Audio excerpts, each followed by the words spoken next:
Olá, bom dia a todos. Meu nome é Gabriel Careta do Carmo, eu sou analista jurídico do Ministério Público e fui aprovado no 93º concurso de ingresso na carreira do Ministério Público do Estado de São Paulo.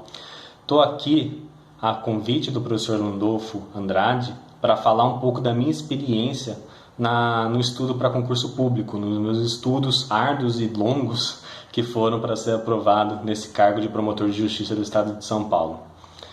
Bom, é uma pergunta que muita gente me faz, né, agora que eu fui aprovado, como que eu estudei, qual foi meu método de estudo?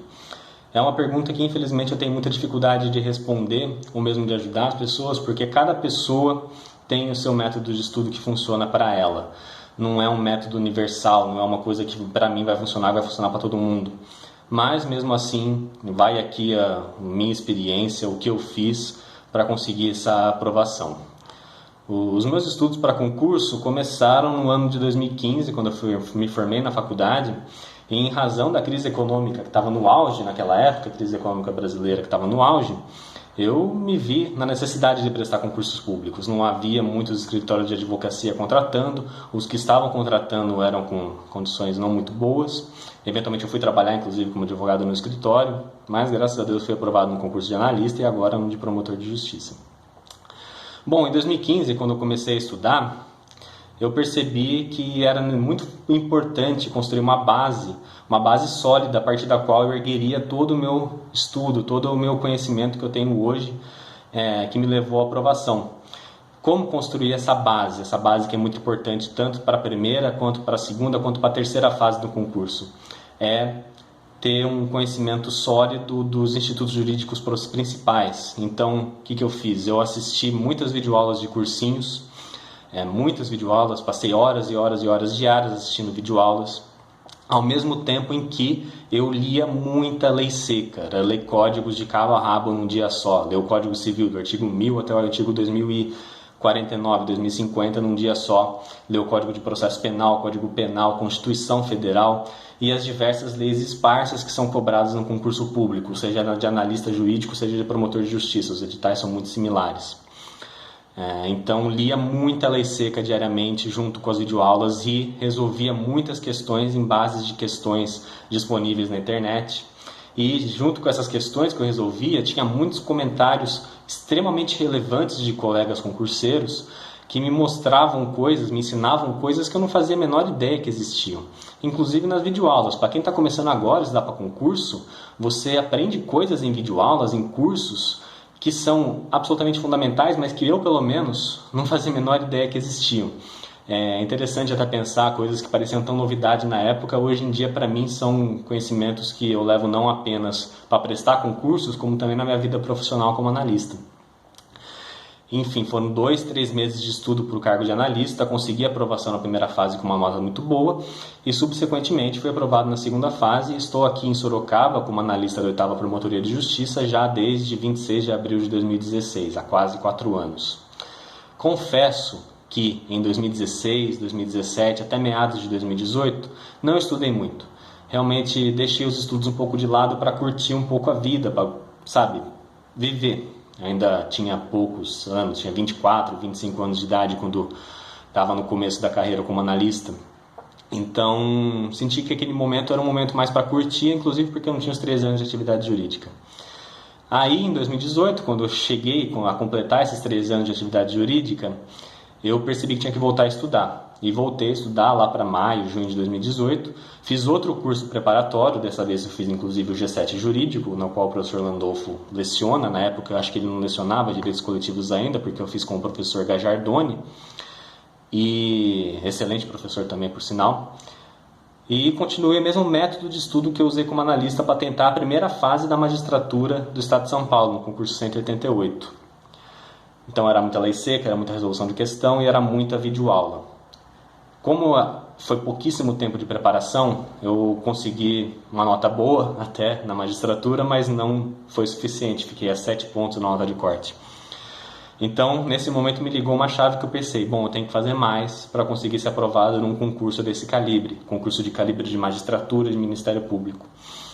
Então, no começo de 2019, eu adquiri muitos livros, muitos e-books, muitos livros físicos mesmo, e contratei um serviço desses de coaching ou de planilha de estudos, em que um professor faz uma planilha de estudos para você, te dá o material que você precisa ler e você lê diariamente todo aquele material. Foi excelente, foi fundamental para eu conseguir ser aprovado no concurso, na primeira fase do Ministério Público, que foi em junho do ano passado. Foram horas e horas de estudo, eu trabalho até hoje, né, como analista. Chegava em casa cansado, mas estudava das 6 da tarde até as 10, 11 da noite, todos os dias, religiosamente, para conseguir ser aprovado na primeira fase. E nem todo esforço às vezes é suficiente, às vezes é importante ter sorte. As pessoas têm medo de admitir que a sorte é importante na vida. Para quem já assistiu aquele filme do Woody Allen, Match Point, filme extremamente conhecido e recomendo para quem não assistiu ainda, agora nesses tempos de quarentena, o protagonista começa o filme com um monólogo falando da importância da sorte. Ele usa como metáfora a bolinha de tênis que bate no topo da rede e por uma fração de segundo ela pode cair tanto do lado do oponente ou do seu lado, representando a vitória ou a derrota. E na minha primeira fase do Ministério Público do Estado de São Paulo, a sorte foi fundamental. Por quê? Porque quando eu terminei a prova, eu coloquei minhas respostas lá no gabarito no olho na vaga e estava dando que eu tinha sido aprovado por uma margem de 2 pontos, ou seja, 2 pontos acima do corte. Porém, quando saiu o gabarito definitivo, foram anuladas 7 questões. 5 dessas questões eu tinha acertado. Ou seja, a minha colocação ficou no mesmo lugar, mas muita gente passou na frente. E a sorte foi o seguinte: com essas anulações eu passei na nota de corte, passei com 82 pontos, mas teve uma questão que eu me lembro muito bem da primeira fase, uma questão que falava sobre a lei de drogas, com a redação nova dada pela lei de 2019, que fala da internação de dependentes químicos, que eu estava em dúvida entre uma alternativa e outra. Era 50% de chance de acertar. A minha mão naquele momento me guiou para a alternativa correta e eu acertei. E foi aquela questão, tenho certeza, que me botou na segunda fase. Então, às vezes a sorte é fundamental também. Agora, a segunda fase, todas as fases é muito importante, mas a segunda fase tem muito peso isso, a questão de direito coletivo, processual e material coletivo. Porque na primeira fase são 20 questões, se eu não me engano, de direito coletivo, contando todas as disciplinas que podem abordar esse tema. E ler o microsistema, ler todas as leis do microsistema é muito importante, mas também é muito importante ler doutrina, desde a primeira fase. Não tem jeito, porque na primeira fase dos concursos paulistas, é historicamente sabido que é cobrada muita lei seca, mas atualmente está sendo cobrado muita jurisprudência, muitas súmulas, entendimentos dos tribunais superiores, e até por causa do Código de Processo Civil atual, que dá muita força para os precedentes. Então, desde a primeira fase, para direito coletivo, principalmente, estava estudando por doutrina, inclusive a doutrina do professor Landolfo, em coautoria com outros membros do Ministério Público, pessoas de grande renome na área de direito coletivo. É um livro extremamente completo, um livro que eu comprei no começo de 2019 e hoje, das 1000 páginas que ele tem, acho que não tem uma que não tem uma anotação minha. Todas elas estão grifadas ou anotadas ou com comentários que me ajudaram muito a adquirir esse conhecimento em direito coletivo. Na segunda fase, inclusive, é tão forte o peso do direito coletivo que em uma das versões da segunda fase do Ministério Público do Estado de São Paulo pode cair uma dissertação de direito coletivo. Essa dissertação você não pode zerar, se zerar você é excluído automaticamente. Na minha segunda fase, a dissertação foi sobre termo de ajustamento de conduta. E, inclusive, por sugestões de professores de cursinho que eu fiz para a segunda fase, eu estudei muito o termo de ajustamento de conduta, muito. Porque essa questão do direito negociado está muito importante hoje em dia, está muito em voga no Brasil. Você percebe pelo acordo de não persecução penal, agora positivado no Código de Processo Penal. Então, essa questão da negociação está muito em voga. Recomendaram que eu estudasse termo de ajustamento de conduta, eu estudei a fundo. E, graças a esses bons conselhos, eu aprendi muito sobre o tema e pude responder todos os subtópicos que o examinador, o Dr. Sérgio Turra Sobrani, exigia para responder bem aquela dissertação. Até porque o direito coletivo era uma coisa muito importante, porque 2 examinadores, o Dr. Nilo Spínola e o Dr. Sérgio Turra, são conhecedores profundos de processo coletivo, em especial ação de improbidade administrativa. Inclusive, uma questão da segunda fase foi sobre improbidade administrativa pura e aplicada. Foi uma questão muito boa, questão muito legal. E se eu não tivesse dado toda essa ênfase para a improbidade administrativa e para todas as outras áreas do direito coletivo, lendo doutrina, eu não teria sido aprovado, não tenho dúvida disso. Então é fundamental ter esse conhecimento profundo de direito coletivo para o Ministério Público do Estado de São Paulo. Então, além de doutrina, também tem que ler, muito importante, para todas as fases. Resoluções do Conselho Nacional do Ministério Público, as resoluções do Ministério Público do Estado de São Paulo, antes chamadas de atos normativos, agora resoluções, para saber o quê? Para saber as regras específicas do seu Ministério Público sobre inquérito civil, os prazos para inquérito civil, prazo para procedimento preparatório de inquérito civil, métodos de investigação como requisições, notificações, hipóteses de arquivamento do inquérito civil, hipóteses em que o promotor pode arquivar uma notícia de fato sem nem mesmo tomar nenhuma providência por acreditar que não houve um dano, ou porque já está sendo investigado, ou porque o dano já foi solucionado. Então, essas resoluções do Conselho Nacional e do Ministério Público que você está prestando são importantíssimas, tem que estudar, além de todas as leis do microsistema que são cobradas no edital, dando ênfase para aquele edital, porque você não tem tempo de estudar tudo, então não vai estudar coisa que não se cobra no seu concurso. O Ministério Público do Estado de São Paulo, por exemplo, nunca cobra recursos hídricos, nunca cobra resíduos sólidos e cobra muito mais direito ambiental, em especial a Lei Complementar 114, as resoluções do CONAMA que falam sobre licenciamento ambiental, que falam sobre estudo prévio de impacto ambiental, normas constitucionais, a lei do CISNAMA, a lei 6938 de 81, e também o Código Florestal e a Lei de Unidades de Conservação, são leis importantíssimas para a área ambiental. Além disso, também tem que saber muito, direito da Estatuto das Cidades, direito urbanístico, a Lei de Parcelamento do Solo Urbano, Estatuto do Idoso, Lei de Diretrizes e Bases da Educação Nacional, a Lei do SUS, a Lei 8.080, são leis que tem que saber porque sempre cai uma pergunta, na primeira fase caiu, se eu não me engano, e pode cair muito, tanto na fase escrita quanto na prova oral. A fase escrita você consegue ter uma estratégia melhor de estudo. Por quê? Porque você sabe as predileções do seu examinador. Então você sabe que com poucas questões que cada examinador tem, ele normalmente vai cobrar aquilo que é a maior predileção dele. Então já era esperado, por exemplo, que não ia cair direito eleitoral na segunda fase, porque o examinador responsável por direito eleitoral era um processualista penal, é um processualista penal brilhante, que é o Dr. Eduardo Araújo. Então sabia-se que não ia cair direito eleitoral na segunda fase. Agora na fase oral não. Fase oral, cada examinador pode fazer em média aí umas 15 perguntas por candidato, então ele pode abordar muita coisa. E o Dr. Eduardo, além de direito processual penal, perguntou sempre direito eleitoral e direitos humanos. Então tem que saber tudo, é uma mistura de todos os estudos que você fez até aquele momento. Não dá para ter tanta estratégia, tem que saber tudo.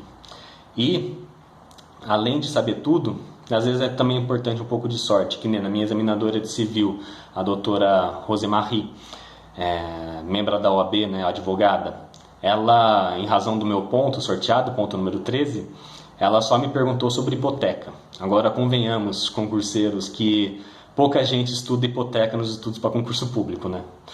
O máximo de hipoteca que eu já estudei foi ler a lei seca, e mesmo assim é uma leitura que você tem que fazer repetidamente, senão você não memoriza tudo. E eu nunca dei muita importância para a hipoteca, é uma coisa que tem pouca incidência em concursos, mas na minha prova de civil só perguntou temas relacionados à hipoteca. Então, como que eu consegui manter a confiança? Treinando muito. Acho que foi a minha confiança nas minhas respostas, mesmo não tendo certeza das minhas respostas, que me fez ir bem também na prova de civil. Devo ter ido bem porque fui aprovado. Mas, então, é importante na fase oral ter um pouco de sorte de cair a coisa que você sabe, mas mesmo cair no que você não sabe, você precisa ter confiança nas suas respostas. Para adquirir essa confiança é importante treinar não apenas o conteúdo técnico, é importante fazer sempre simulações de prova com colegas. Fiz muitas simulações de prova por Skype, muitas simulações de prova pessoalmente, em cursos preparatórios fiz também muitas simulações de prova. E uma coisa que foi muito importante para mim também, uma psicóloga.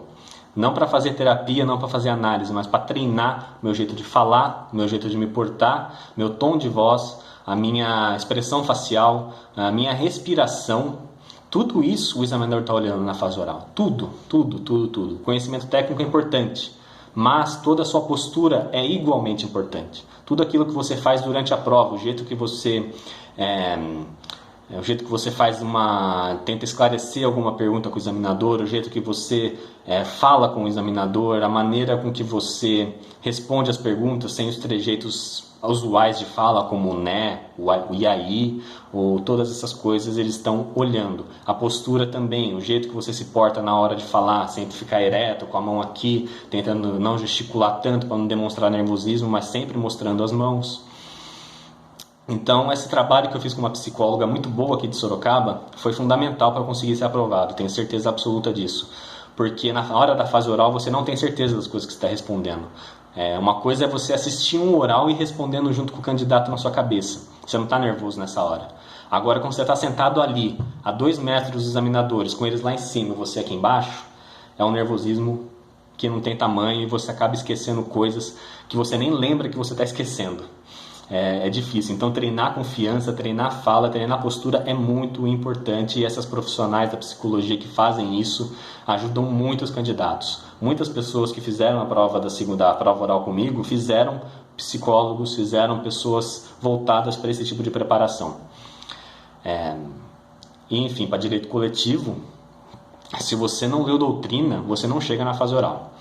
E se você não leu doutrina, ainda que você chegue na fase oral, você não consegue passar da fase oral, porque são perguntas muito aprofundadas. O Dr. Sérgio Turra Sobrani, processualista brilhante, cara que conhece muito, examinador conhece muito sobre direito coletivo. Inclusive tive o privilégio, tive a sorte de me deparar com uma inicial de ação civil pública que ele fez ainda na década de 90 sobre improbidade administrativa aplicada no direito ambiental. Era para vetar uma obra que ia ser feita lá no litoral paulista, lá na região de Itanhaém, se eu não me engano, em que ia desmatar uma área de vegetação nativa de Mata Atlântica, de vegetação primária ou de vegetação secundária em estágio avançado de regeneração, e ele, com essa ação civil de improbidade administrativa de área ambiental, conseguiu vetar essa obra e hoje as pessoas podem dizer que tem um meio ambiente mais protegido graças a essa graças a essa ação civil pública movida pelo Dr. Sérgio Turra Sobrani. Inclusive, pessoas como ele, pessoas como os outros examinadores que eram ali procuradores de justiça do Ministério Público, são os que motivam a gente a querer entrar nessa carreira. Essa carreira que é tão importante para o Brasil hoje. O Ministério Público pós-88 virou um dos órgãos mais importantes do Brasil, da nossa estrutura de serviço público, da nossa estrutura de pesos, freios e contrapesos dos poderes. Uma carreira muito boa, estou muito orgulhoso, estou muito feliz de ter sido aprovado e vou deixar a carreira de analista com uma certa tristeza no coração, mas com a felicidade de saber que eu vou poder fazer mais pelo meu estado, fazer mais pelo meu país. E é sempre esse pensamento que deve te guiar nos seus estudos. E mais importante de tudo, a última dica que eu dou, sempre manter a confiança que você vai passar. Quando saiu o edital do 93 do Ministério Público, eu do primeiro dia até meu dia da fase oral, eu falei, eu estou dentro. Eu estou dentro, não tem outra, eu vou passar nessa prova. E falava isso não por falar, falava isso com convicção, falava sentindo dentro de mim que eu ia passar. Essa confiança é muito, muito, muito importante. É essa confiança que você vai ter, dessa confiança que você vai extrair força para continuar estudando, é dessa confiança que você vai ter todo o aparato psicológico para conseguir ser aprovado nas fases do concurso público. Então tenha sempre confiança, saiba que você pode. Se eu conseguir, se outros 86 candidatos conseguiram além de mim, você consegue também. Só não desistir, só continuar tentando. É difícil, dói muito, física e mentalmente dói muito, mas o resultado final é muito, muito satisfatório. É uma sensação de paz, uma sensação de alívio que não tem como, cara. É a melhor sensação do mundo. Então, boa sorte para todo mundo que está estudando, espero ter ajudado de alguma forma, especialmente na área de direito coletivo, para quem quer Ministério Público principalmente. E os Ministérios Públicos do Brasil estão todos aguardando vocês para serem aprovados também. Muito boa sorte a todos, aproveitem a quarentena para estudar, não desanimem, vai ter concursos públicos ainda, tenho certeza absoluta disso. Então, continuem estudando, não desanimem. Um abraço a todos.